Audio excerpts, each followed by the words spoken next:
From the Diary of Anne Frank by Anne Frank. Writing in a diary is a really strange experience for someone like me, not only because I've never written anything before, but also because it seems to me that later on, neither I nor anyone else will be interested in the musings of a 13-year-old schoolgirl. Oh well, it doesn't matter. I feel like writing, and I have an even greater need to get all kinds of things off my chest. Paper has more patience than people. I thought of this saying on one of those days when I was feeling a little depressed and was sitting at home with my chin in my hands, bored and listless, wondering whether to stay in or go out. I finally stayed where I was, brooding. Yes, paper does have more patience, and since I'm not planning to let anyone else read this stiff-backed notebook grandly referred to as a diary, unless I should ever find a real friend, it probably won't make a bit of difference. Now I'm back to the point that prompted me to keep a diary in the first place. I don't have a friend. Let me put it more clearly, since no one will believe that a 13-year-old girl is completely alone in the world. And I'm not. I have loving parents and a 16-year-old sister, and there are about 30 people I can call friends. I have a family, loving aunts, and a good home. No, on the surface I seem to have everything, except my one true friend. All I think about when I'm with friends is having a good time. I can't bring myself to talk about anything but ordinary everyday things. We don't seem to be able to get any closer, and that's the problem. Maybe it's my fault that we don't confide in each other. In any case, that's just how things are, and unfortunately, they're not liable to change. This is why I've started the diary, to enhance the image of this long-awaited friend in my imagination. I don't want to jot down the facts in this diary the way most people would do, but I want the diary to be my friend, and I'm going to call this friend Kitty. Since no one would understand a word of my stories to Kitty if I were to plunge right in, I'd better provide a brief sketch of my life, much as I dislike doing so. My father, the most adorable father I've ever seen, didn't marry my mother until he was 36 and she was 25. My sister Margot was born in Frankfurt in Germany in 1926. I was born on the 12th of June 1929. I lived in Frankfurt until I was 4. My father emigrated to Holland in 1933. My mother, Edith Hollander Frank, went with him to Holland in September, while Margot and I were sent to Aachen to stay with our grandmother. Margot went to Holland in December, and I followed in February, when I was plunked down on the table as a birthday present for Margot. I started right away at the Montessori nursery school. I stayed there until I was 6, at which time I started in the first form. In the 6th form, my teacher was Mrs. Couperus, the headmistress. At the end of the year, we were both in tears as we said a heartbreaking farewell. In the summer of 1941, Grandma fell ill and had to have an operation, so my birthday passed with little celebration. Grandma died in January 1942. No one knows how often I think of her and still love her. This birthday celebration in 1942 was intended to make up for the other, and Grandma's candle was lit along with the rest. The 4 of us are still doing well, and that brings me to the present date of 20th June 1942 and the solemn dedication of my diary.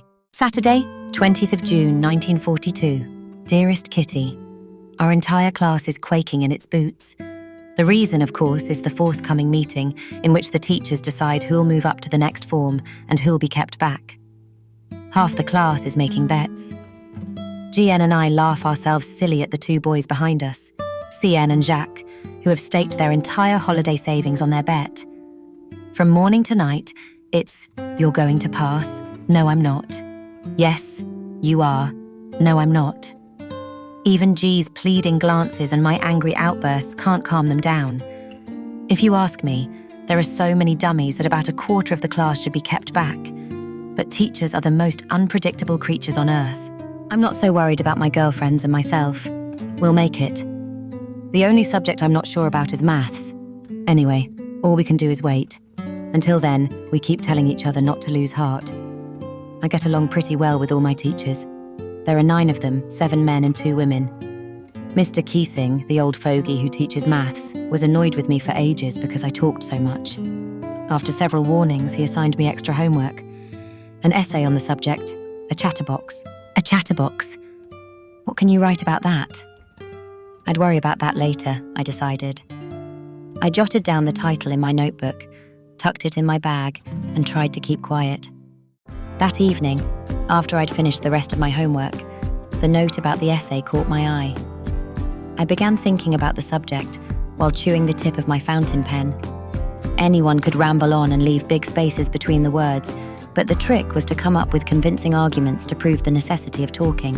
I thought, and suddenly I had an idea. I wrote the 3 pages Mr. Keesing had assigned me and was satisfied.